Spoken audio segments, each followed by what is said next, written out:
Welcome back, everybody, to Universal Gravitation. Today we're going to be talking about artificial gravity. So if you guys don't know, some people have been talking about making huge spacecrafts in space where they simulate artificial gravity by spinning like this very quickly, creating artificial gravity on the surface of these contraptions. All right, so let's talk about some of these problems. So let's look at this example.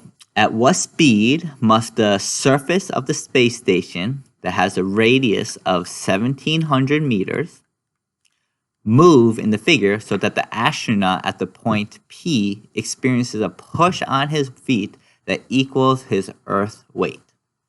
Okay, so this whole thing is spinning with a certain angular velocity, and we want to know what the speed of this velocity, or what the speed is right here, in order for this guy to feel as if he's on Earth. So like, so as if he has a normal force that of Earth. Okay, force normal. Okay, which it will be the force centripetal in this situation.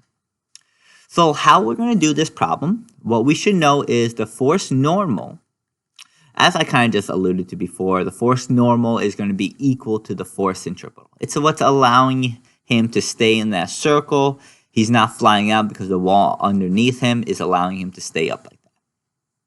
So what we can do is we can say that this person on Earth would have a force of gravity or force normal of mass of the person times acceleration of gravity. I guess you could say 9.8 or 10, whichever one you like. And so that will be the Earth, and we want to simulate that. And so we're going to have mass of the person, v squared, divided by r, which is 1,700. What we can see is the mass of the person cancels out, and we can find what this velocity is. Put that into my calculator, 9.8 times 1,700. And then we should get that it should be spinning at a rate of around 129.07 meters per second.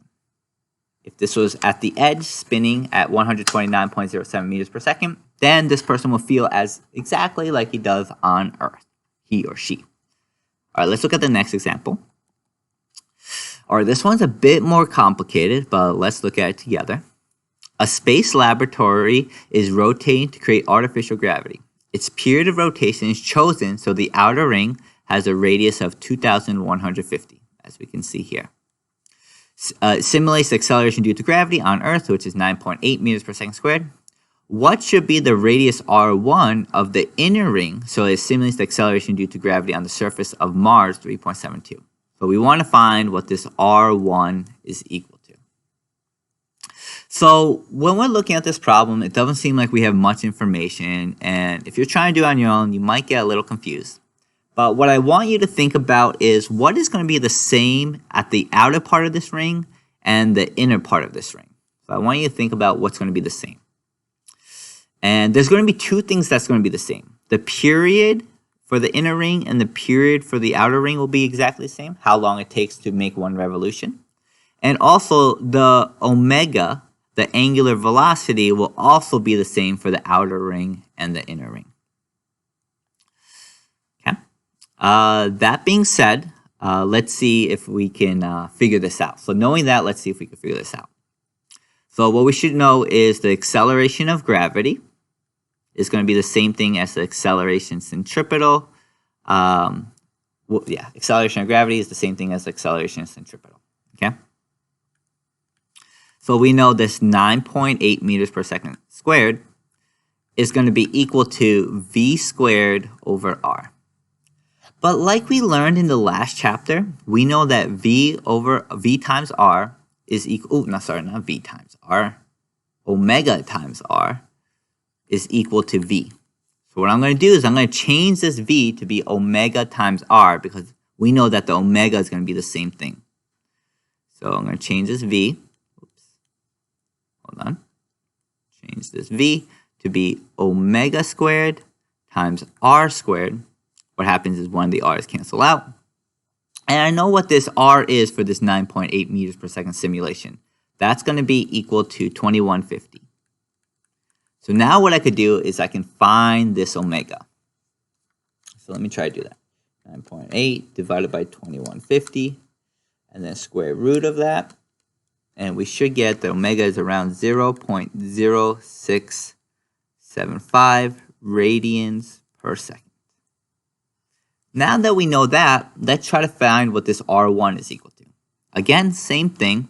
We know that the acceleration of gravity is equal to 3.72 in the smaller ring.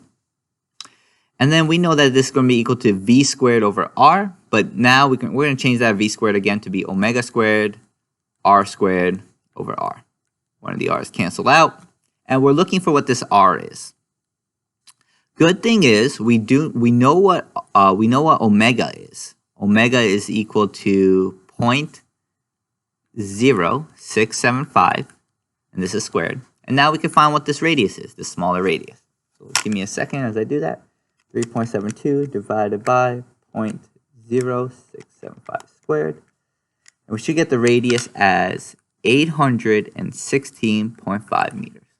Okay? You guys could have also done something similar knowing that the period was the same, but this is definitely the easier way to have done this problem. Okay, moving on, and I think this is the last example for this. So let's try this.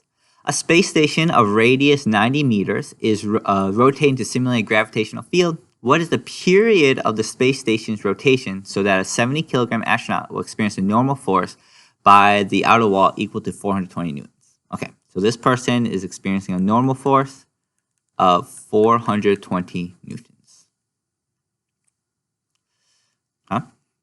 So now we should also know this normal force. This is what's allowing him to go in a circle like this. Without this, he'd be flying out of there. So this is equal to mv squared over r. Okay, so let's see what we know about this. Force normal, we know that's going to be equal to 420. Mass of the person, let me see. It doesn't say we know what the mass of the person. Oh, 70 kilograms. Okay, we do know this is 70 kilograms. And then v squared. We don't know what v squared is. We do know r, it's 90 meters. So now we can find what velocity is. Let's figure that out. 420 times 90 divided by 70 square root. And we get 23.24 meters per second.